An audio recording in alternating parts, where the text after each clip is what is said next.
Another teacher po by profession ang kasama natin ngayon. Isa to sa mga nag-guide din natin sa negosyo na meron tayo right now. At syempre, let's grab the chance na ma-interview din naman natin, no? Ayan. Teacher Jean, pakilala ka naman sa kanila. Hi everyone, I'm Jean Villasotes, 19 years na po, master teacher from Southern Leyte. Yun, grabe. 19 years of service. And yun, kumbaga quick lang tayo para sa mga manonood. Ano yung nakita mo sa negosyo natin na kahit master teacher ka na, nag-decide ka pa rin magkaroon ng extra income? Of course, all of us needs extra income talaga, lalo na ngayon. Tapos may opportunity na online, nakita ko lang siya, naghawa ko, naging interested at nag-take action. Kaya eto, nakita na resulta, kumikita na ako. Yun, for the purpose of extra income. Yes. Kasi maganda naman sa oras sa teacher, di ba? Lalo na pag master teacher 1, mga siguro 50,000 na per month. So mga ganon, no? Hindi na natin sasabihin. Pero yun na nga, as you have said, kumita ka na rin, no? Sa negosyo natin.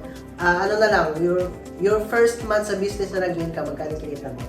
Yes, I earned 95,000 in my first month of doing this Yun, business. no? Part-time pa lang yan Part-time income, 95,000. Yes, part-time income. For sure, mas malaki pa yan sa income ng teacher for a month. Double the salary. Kasi ibig sabihin double, 95,000. Nasa 40,000 plus yung salary. Pero naghanap pa rin ng opportunity. So, yun na nga, message mo naman sa mga nanonood na teachers. Maybe kagaya mo rin naghanap ng extra income or mga yung iba din na bound sa loan. So, this is a business na pwede rin makatulong sa financial nila. So, ano yung message mo sa kanila? Sa mga teachers dyan na masisipag, lahat naman tayo masisipag, hindi nag-end ang ating mundo sa four corners ng ating classroom.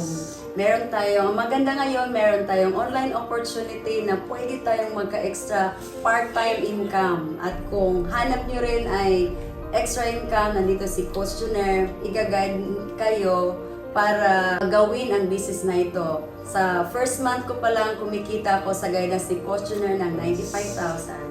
Yun, okay, no? Sa lahat ng mga teachers, yes, tama sinabi ni Coach Jean, maximize your cellphone, no? Kasi yung business natin online naman, kaya isabay while at work. Kasi nagawa nga na isang master teacher 1, ginagawa yung business part-time. I know, kaya-kaya mo rin. Kaya sa lahat ng nanonood right now, after this video, message me kagad. Iga-guide din kita kung ano yung tinuro ko kay Teacher Jean. Ituturo ko rin sa'yo. See you in my inbox. Ikaw na inbox.